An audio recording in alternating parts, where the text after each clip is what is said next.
Is love in the room? Well, if it in all loving tongue, baby, is love in the room? Don't whine on me here, lady. Is love in the room? If he wanna fight and stray, is love in the room? We playing with house Monday in the ladies' room. Don't worry, us. She said, you're giving topic to Aruna. Study your place. Your woman outside with cousin whole day. You can't see face. The story end up on ladies' room. You disappear without trace. Voila.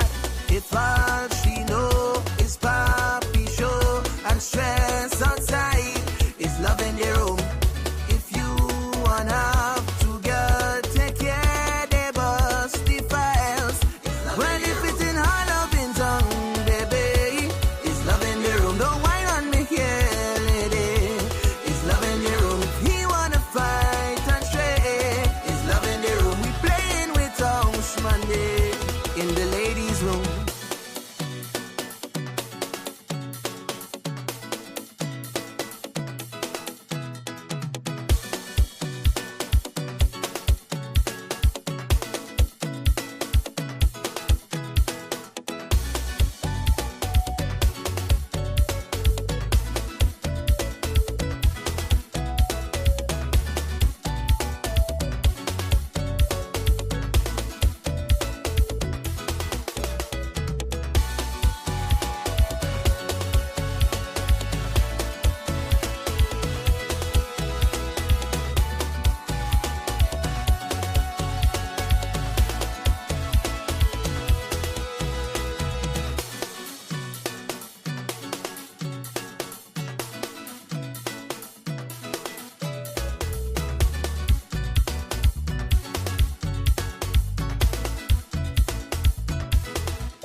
And we're back in the room again. It is Monday, October 13th.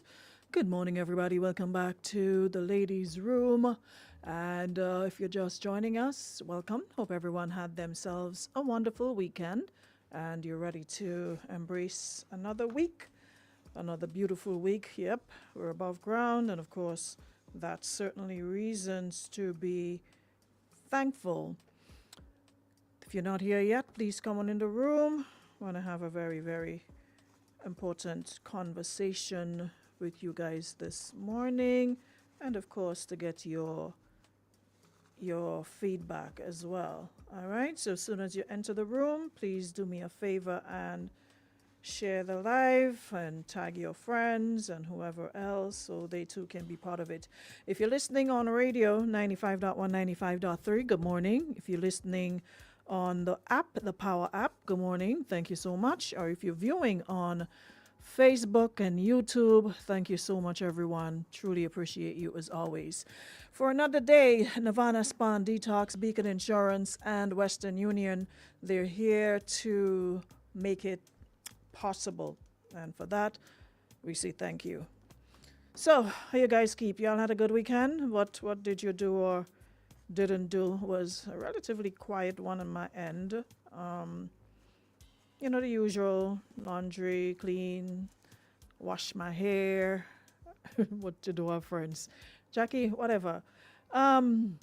also looked at a couple series on Netflix. There's one that is that I saw that have me so pissed off because of the ending. It has 8 episodes, so I guess they're gonna have another episode. What was the name of it again? It's a kind of um, old money. Old money. You guys need to look at that series on Netflix. It's a kind of sappy, but still keeps you on your edge of your seat kind of flick. Um, but the ending had me like was so like when you watch a movie and you're waiting anxiously to get to the ending because you're thinking that's how it's gonna end, and then gets there and it's not what you expected. It leaves you so disappointed. Like I sat here and looked at this entire thing waiting for this ending, only to have it end the way it did. Meaning there's another episode that'll be coming, another series. I guess there'll be a part 2 to it. But you guys need to look at it. Old Money on Netflix. It's really, really good. Well, at least it was for me, but I just didn't like the ending. But I guess it ended that way because they're going to come with another part, which will show, let me not say too much. Y'all look at it. Go look at it, and you'll understand what I'm talking about. Morning, Lindy. Who else is here with me this morning? Guys, come on in quickly. Come on in quickly. I want to start the conversation. Morning, Shante. Morning, Dawn. Good morning, Abigail. Marianne, good morning. Who else is here with us? Good morning, Jackie Douglas Adams. Melvin Brown, good morning. Good morning, Marvlin. Good morning, Tamasha, Jackie Chaitan, Vanessa St. John. Much love and respect. Morning, Trisha. Good morning, Ingrid. Jenna Lynn. Who else is here? Lisa, happy Monday. Carla Hood, good morning. Good morning, Shirley Japal. Good morning, Christelle. Francis Pear, good morning. Frances Pear, good morning. Good morning, Nakisha, Rachel. Happy New Week, happy Thanksgiving. Oh, it's Thanksgiving in Canada. Okay. Hope you guys have a good one. Happy, Rachel, you didn't tell me that. It's Turkey Day for you guys. Anyways, big of yourself. Is it the same like the U.S., the way they celebrate their Thanksgiving? Or it's something different? Good morning, Kathy. Good morning, Unison, Michelle Douglas, Linda Pearl, Anesta, Ellen Dabrio, Precious Jewel, Keisha Bristol, Kizzy McEwen. Good morning, sis.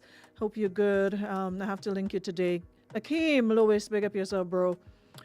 Terrence Samuel watching from St. Lucia. Welcome. Hey, Lisa Jones. Tamasha says laundry, nails, and lashes appointment and church blessing. Wonderful. Tara Roy Brown, Darren Oxford, good morning. Morning time. Donna, good morning. Rachel Samuel, good morning.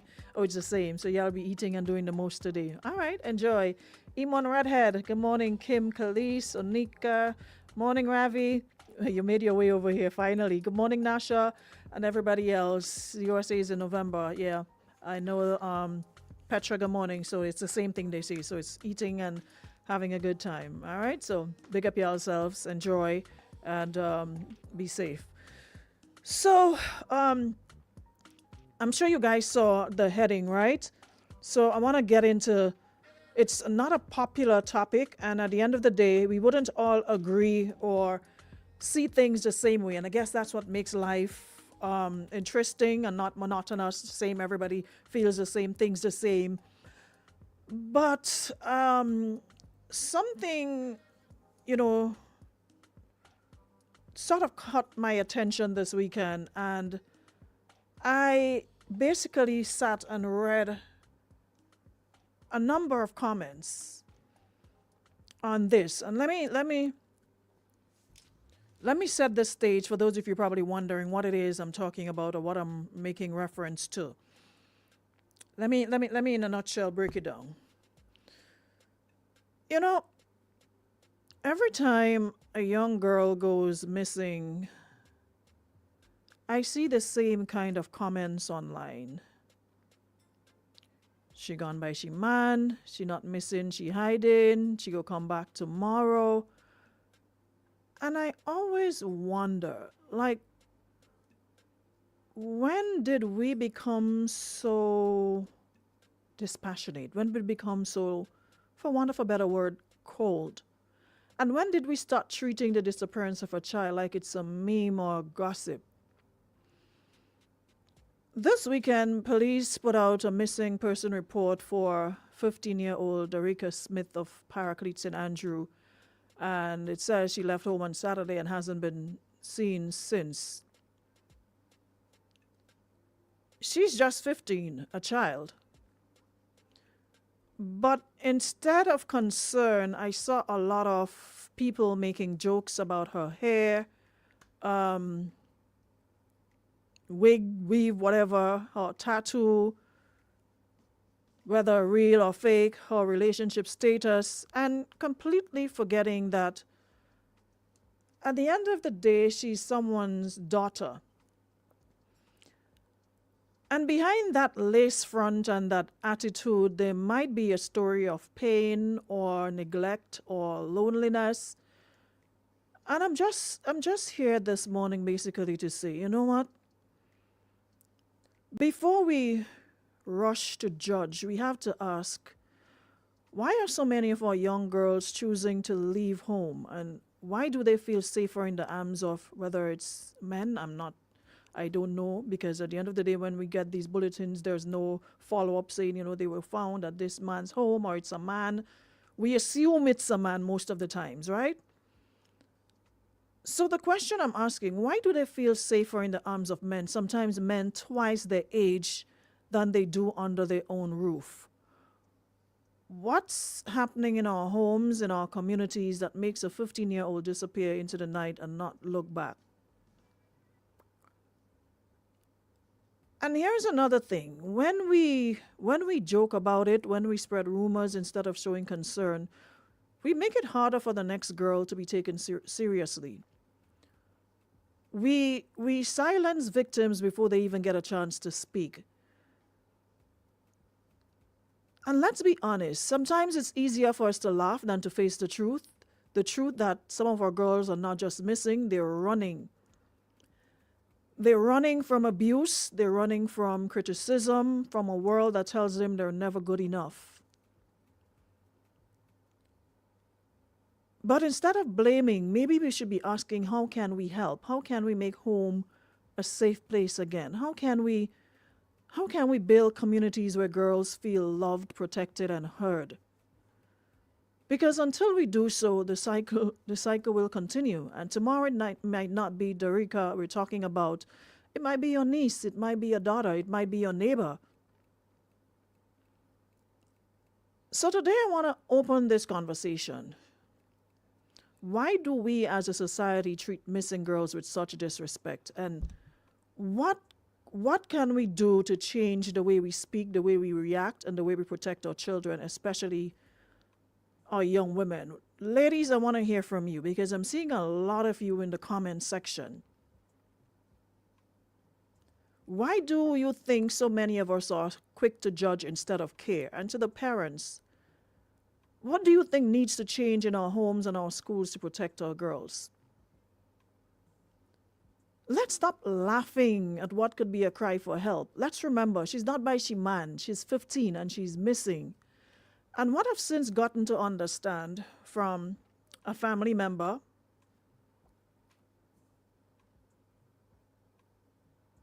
she says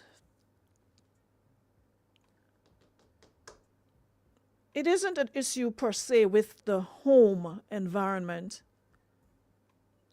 It's not from circumstances within the home, because an investigation was carried out and concluding and nothing within the home was found to be the issue. But here, what is the issue? She's just 15 years old. And this family member is saying what is more appropriate to say is that the system failed her. And let me explain what she meant by the system. Apparently in her early years, imagine she's just 15 and we're talking early. So 15 could be 14, 13, 12, 11, 10, 9. She was molested. And probably a lot of you, before you made your comments and laughed and jeered and mocked and these young girls, this, that, and the other, and they like man and they like man. She was molested in her early years. I did not get the exact year, but she was molested. And instead of receiving the justice and protection she deserved, the person responsible for molesting her was allowed to return to the same community. Let that sink in for a minute. She's just 15. And in her early years, which 15 is still early, so imagine being molested at either 10, 11, 12, 13, 14. She was molested, and instead of receiving the justice and protection she deserved, the person responsible for molesting her was allowed to return to the same community where she lives. That's the real failure. Now, I'm not no therapist, psychologist, whatever. But I'm just thinking when I heard that, I'm like, okay, so you were sexually molested. And I did some reading and some Googling and stuff like that. And what I learned from it, from my little research that I did on the weekend, women who are molested in the early years seem to be more, lean a little bit to on the promiscuous side. And that is based on some of the reading that I did and ask, like people who are molested, how do they deal with it if they're not given proper care? So basically, the family member is saying the court system failed her, not her family. And while she may be struggling, she's loved, supported, and not alone. So let's keep the focus where it should be. I'm not sure if she was returned,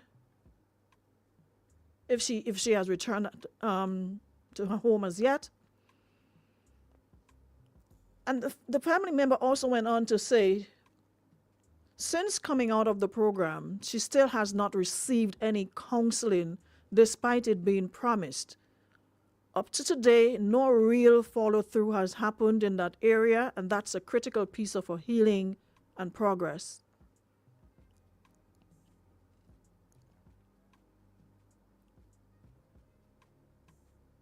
So she also went on to say she's choosing to believe and trust that the team involved, the magistrate, probation officers, and counselors will take this situation seriously and go back to the drawing board. The answer cannot just be finding her and locking her up again. That's not a solution. What she needs is consistent support, real counseling, and a chance to build a future, not punishment for things rooted in deep pain and past trauma. So for everyone who were laughing and mocking and jeering and not knowing this young lady's story and other young ladies who are missing for whatever reason, I'm not saying sometimes it's not a case of, because we are all young ones and we always feel we always feel like, we want to be grown, and even though our parents try to guide us and tell us, wait until you're older,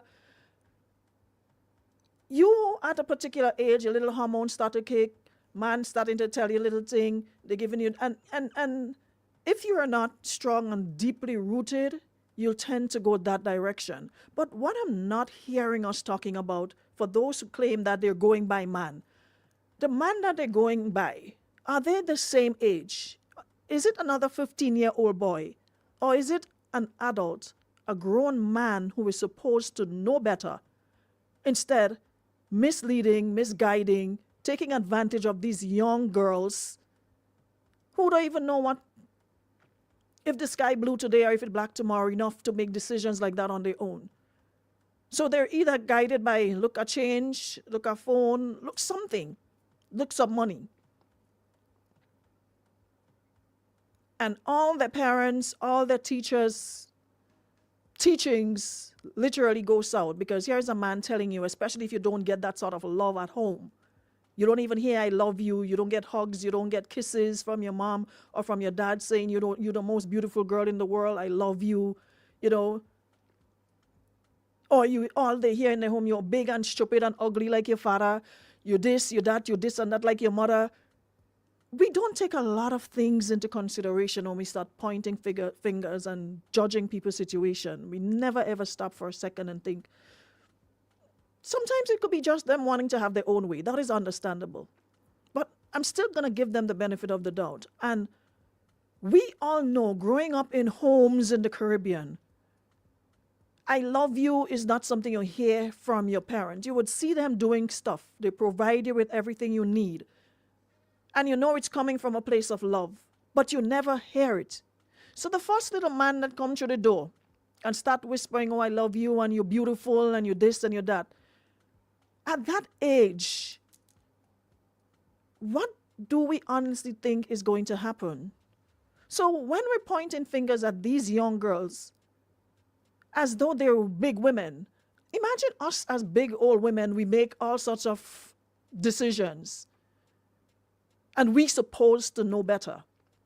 We're more mature, we're older, and we're still choosing all kind of man, all kind of ratchiffy man. We're still getting in all kind of stupid situations and situationships, and we're supposed to know better. But we are not holding ourselves to that standard. But here we are trying to hold 12 and 13 and 14 and 15-year-olds to higher standards. I don't get it. We are still making bad decisions as grown women. And as long as you're human, we are prone to doing that. But the thing is, we never stop and do this. We're always doing this. But remember, when you do this, look at what is coming back at you. And a lot of you doing it are mothers, you are women. And some of you are aware that your sons, your brothers, your nephews, your male family members are in relationships with underage girls, and you say nothing. Some of you sit in your homes and you see these little girls who are supposed to be in school, passing through your neighborhood all time of the day. They don't live in your neighborhood. And they disappear, and then when school hours are over, you see them going their merry way again. Y'all shut your windows, probably video it, and say, she going my man. How many of you call out on that man whose home she's going to, an older man? How many of you sit in your home and you see your brothers bringing these young girls into your home? How many of you stand up and say, not in my house, go in your mother's place, go to school, go back to school? A lot of you don't. You don't say, you turn a blind eye, and then we hear, oh, they like man. But at the end of the day, we always use this saying, it takes a village, but it seems as though it takes a village, but we don't want to be part of the village. Let somebody else be part of that village. We always talk about it takes a village, but we don't want to be involved in the village. It is always somebody else. Let somebody else handle that. How do we get to a place where we can be more empathetic and not just see things black and white and forget there are other colors in between?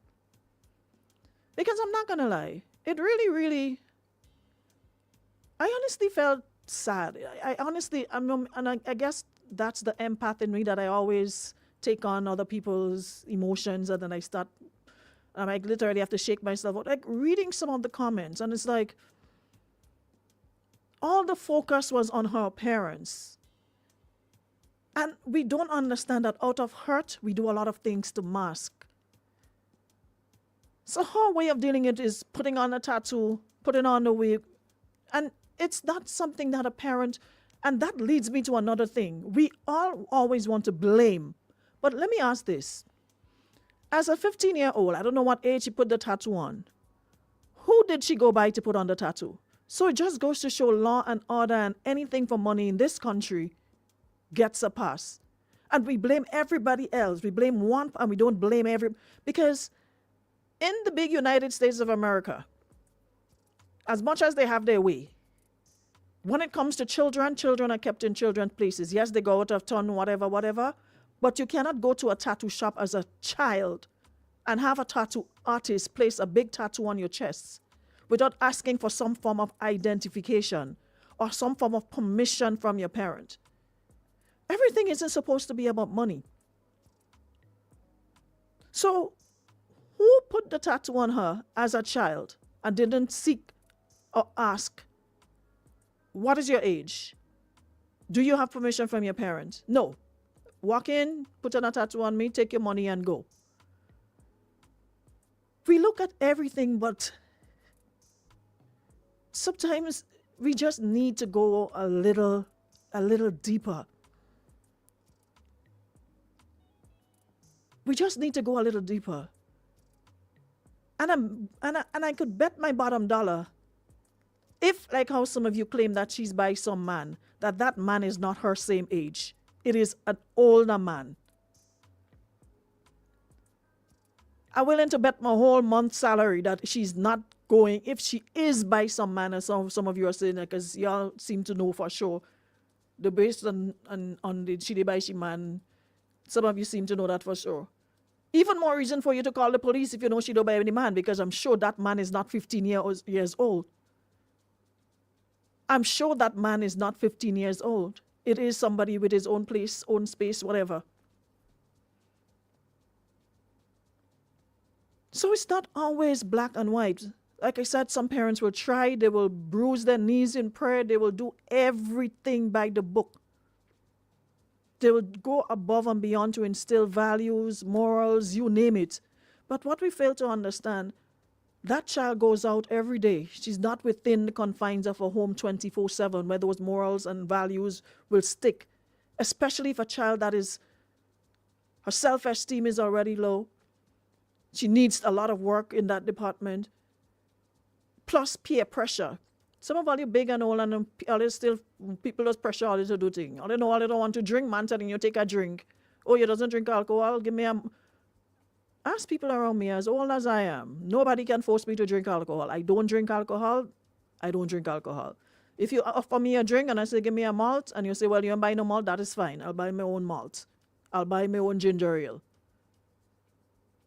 All as we are, people just want to still pressure us. Hey, you soft hands, go walk on your chest. One of the time others hear that, I say, let a million hands walk. I do not drink and I do not drink. So imagine a child every day, some grown man in she inbox. Oh, she beautiful. Oh, she this. Start giving a little and psyching her up. If she's not strong and those values don't stick, one of all your picky head son convincing her to drop all those values and morals, and a lot of women act as though y'all were not there once. And we didn't have a little boy in we ears from early going to school. A lot of y'all act like you were the Virgin Mary until you were 21. So how come some of you have children when you were 16, 17, 18? The same set of you that are judging now. How come you were influenced, but you don't think another child will be influenced? And it's not always a case of bad homes. Sometimes you could come from the best homes. It happens to the best. How come? That is a question I'm asking. So a lot of you are always quick to point a finger. Oh, she this. Oh, she like man. All of us like man at some point in my life. There's 156 of all you inside here. Half of all you is women. How many of you had sex after 25 years of age? How many of you had coitus? 25 and older. 21 and older.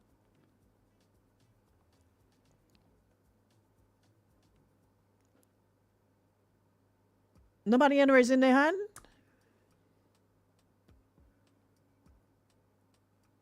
How many of you had coitus as an adult, 21, 25, 30 years old?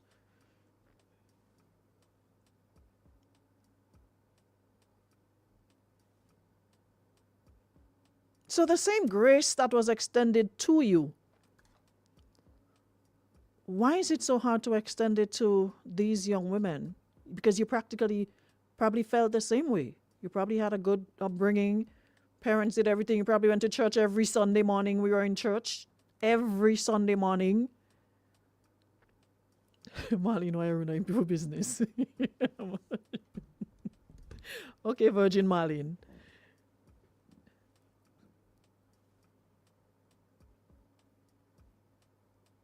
How come we don't extend grace and we're always quick to judge? Natasha says, me at 20 years. Okay. There was a comment that I saw, and hold on. Someone says because it's rare in our country when missing girls so are in real danger, unlike some of our neighboring islands where real panic set in as soon as you hear a young woman is missing. We are desensitized because there's always almost a young girl return in a couple of days and life moves on. So we're basically, this person saying desensitized because it's not a case of like other places where they're missing and then you hear of, their lives, their bodies. But why do we have to wait for it to get there to feel that way?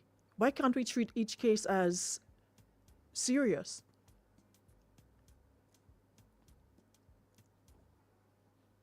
Because even though it might seem as if somebody say playful and in jest, to the person doing it, it's not playful to them. They're trying to get away from something. And note when I say it's not all the time.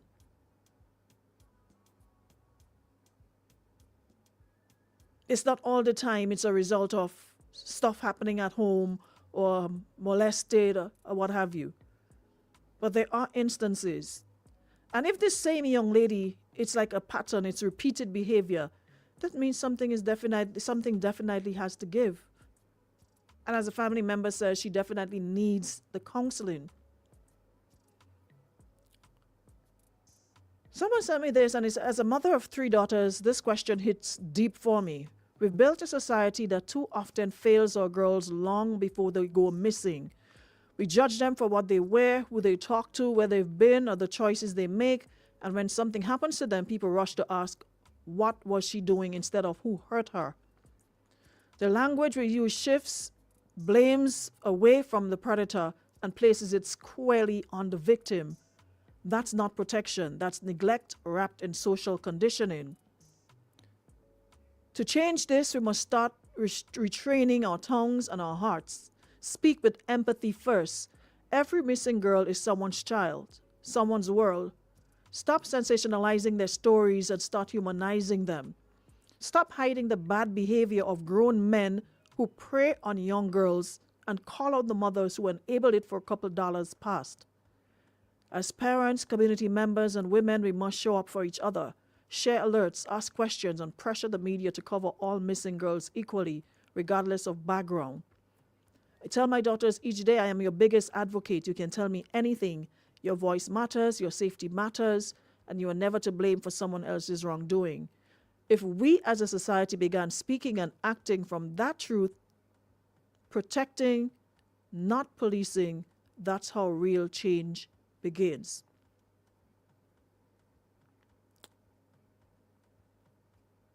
Another person says, because too often we've normalized silence, we've allowed bias to dictate urgency where popularity or class and perceived worthiness determines who gets headlines and who gets forgotten. We've let victim blaming creep into a language asking what was she wearing or why was she out so late instead of why aren't we doing more. We fail our girls when we reduce them to statistics, when we sensationalize their stories for clicks but don't fight for justice, when we don't teach our sons to respect boundaries or our daughters that their voices matter. We all need to wake up and do more.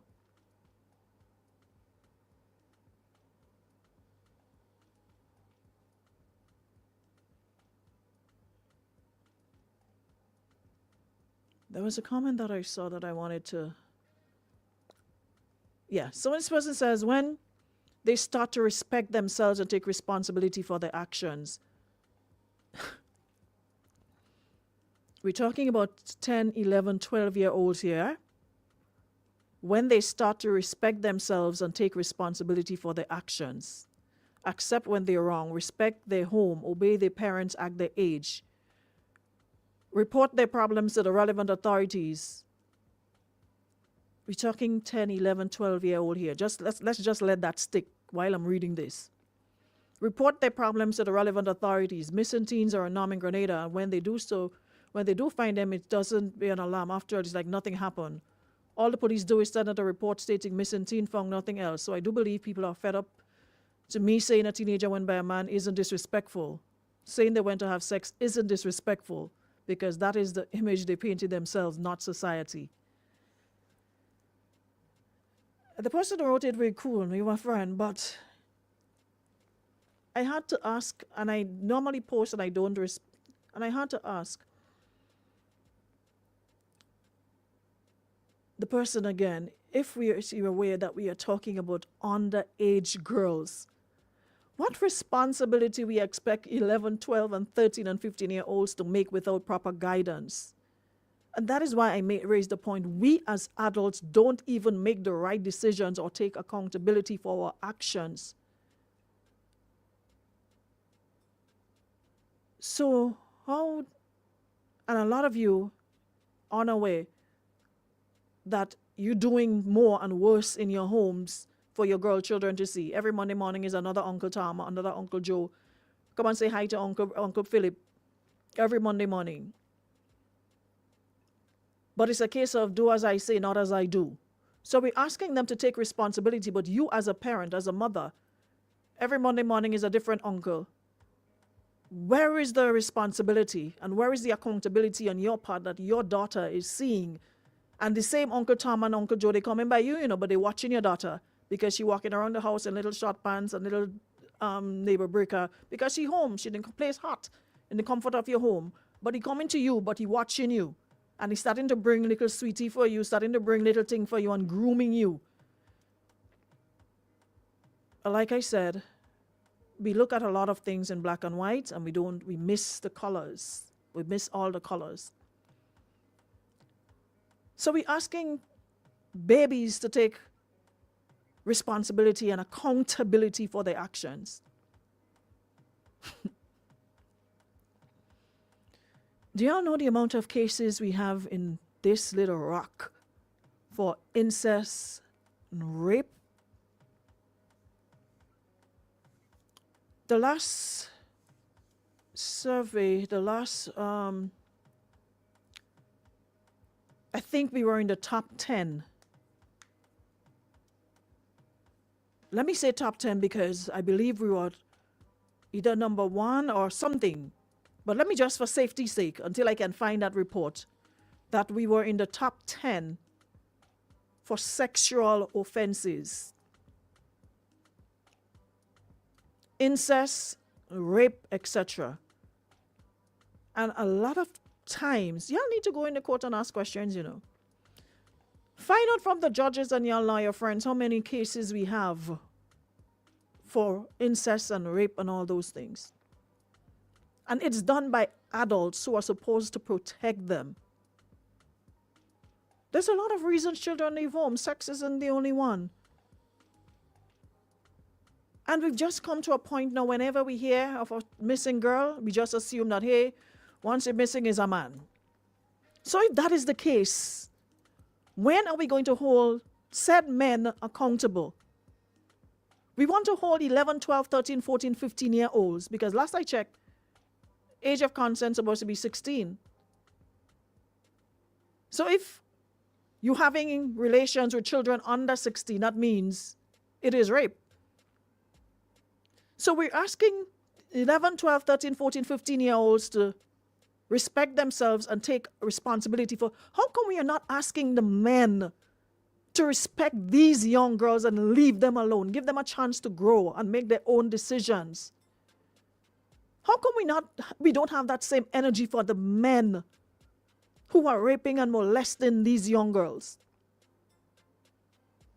So it's a 11, 12, 13, 14, 15-year-olds' fault for engaging in sexual practices. What happens to the man involved? They get a pass. They're not supposed to respect the young women because the young women, they're too fast, they're too this, they're too that. They're supposed to say no. How about teaching your sons and brothers and uncles and what have you to leave them alone? Go get your size. Go get your age. Why is it the focus is always on them should know better as a child, but a grown man doesn't know better? Y'all following me? I'm making sense or... Y'all understand my logics? How are we asking children, because that is what they are. They are underage. They are children. They are underaged. And that part is going over a lot of you all here. It's irrespective of how they dress, how they look, if they fast, they are underaged. And some of you are not holding your brothers, your uncles, your nephews, your cousins accountable.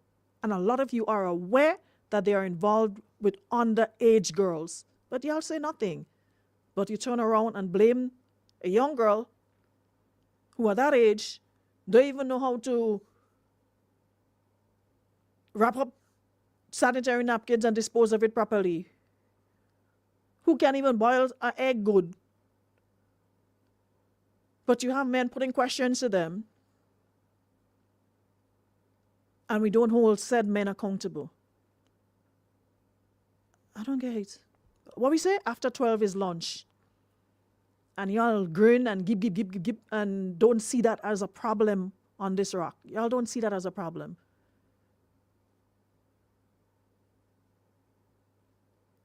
There's blame to go all around, but we need to start placing the blame where it belongs. Why are men, old men, grown men, seeking relations with children? And some of you have lived it, you have experienced it. You got pregnant in school. Your child is a result of teenage pregnancy. But y'all sitting high and looking down low and judging other young women for doing the same thing you did. What was your reason? Shouldn't you be using that as, okay, I've been there, I experienced it, I don't want another young girl to go through it, so let me use my platform. If I see a missing girl, let me use it as an opportunity to offer some words of advice. Because trust and believe they do see these comments, because we had one who was missing some time ago and she said, don't worry, she's safe or something. So they do see it. How about using that moment, that opportunity to offer some words of advice? Child, go home to your parents. You have time for all of this. You have time to study man later on down the road. Focus on your education.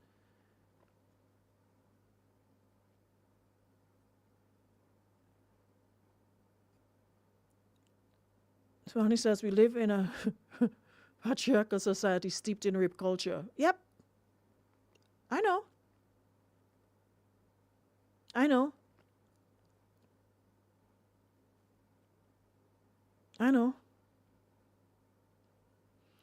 In the Epstein case, I'm waiting to hear the people demanding justice for the victims say what kind of homes they come from and they like too much man and money.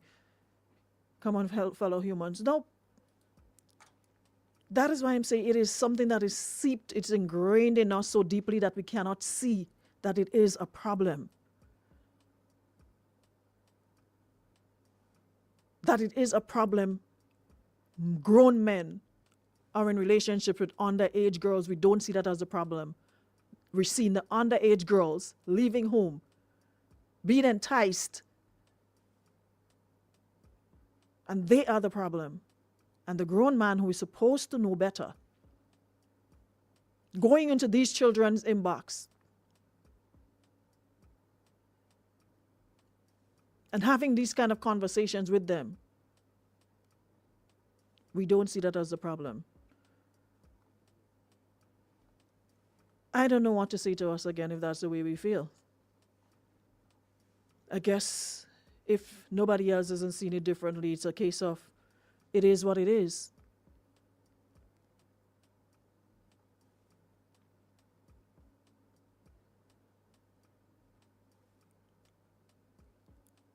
Being molested, you never get over it. I've spoken to women who were molested as young girls and now grown women, and they say you never, ever, ever, even though you try to move on, you probably have other relationships, you never, ever get over it. Imagine you as a big old woman. Sometimes you're not in the mood. And your partner probably think you're playing and they figure they have the right because that's your husband or that's your mate or whatever. They figure, once we shack up together, once we're married, I can't say no. And sometimes you're not in the mood, but you just, they have their way. And afterwards you feel so like, And that is somebody consensual. Well, in that moment it wasn't, because you told them no, you're not in the mood. But they went ahead anyways. And just to get them off your back, you probably allowed them. But there was no pleasure from on your end. You didn't enjoy it. And how you feel as a grown woman. So imagine being molested at a tender age against your will. Forced. Somebody holding you down. What that does to you. And how that can you can take this through your entire life. So for those of you focusing on the tattoo on her chest and the lace front on her head, we're speaking about a child that was molested and the system failed her.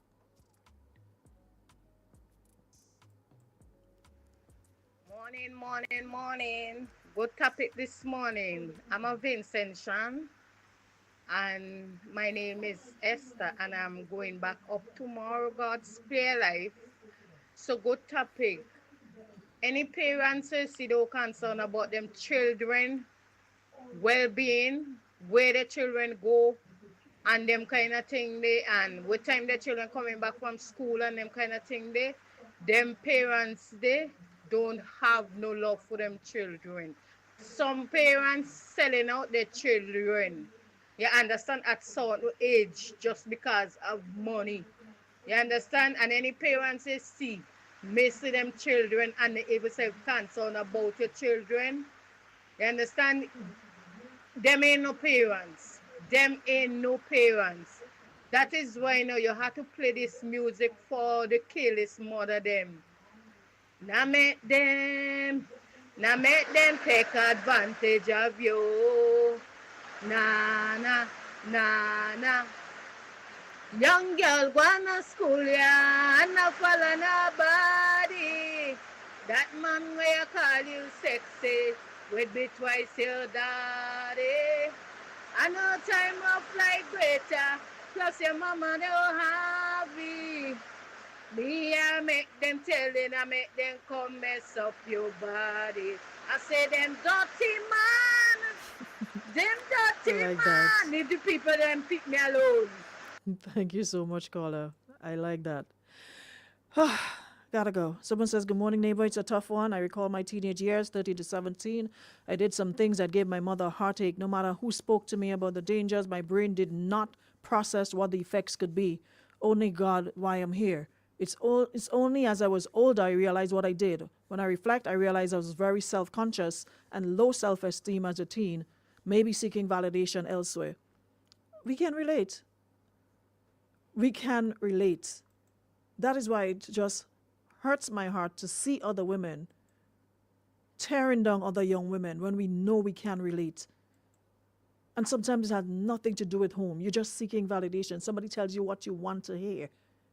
Oh, you're beautiful, you're this, you're that, everything good. When all you're hearing at home is you're ugly, you're big head, you're this, you're foot thin, you're stupid like your father, and all sorts of things. I wish we had more time, but that's all for today. Thanks so much, everyone, for chiming in the room. Appreciate you as always. Thank you so much for listening and adding your voice to the conversation. All I want to say is, she's 15, not grown, not fast, not a woman. It's a child. Behind the wig, the tattoo, the attitude, there's still a little girl who might be hurting, who might just want to feel seen, safe, or loved. So instead of joking and laughing and blaming, she deserves our concern, our care, and our protection. Yeah? What if that runaway is actually a scared, vulnerable child, one who trusted the wrong person, one who felt unloved, one who just wanted to feel seen? Let's do better. Let's do better. That's all. Have a good one, y'all. We'll check in tomorrow, same time, same place. Comes to you compliments of Renwick and Thompson Limited, Beacon Insurance, and Nirvana Health Spa Detox Center and Natural Health Store. Your journey to health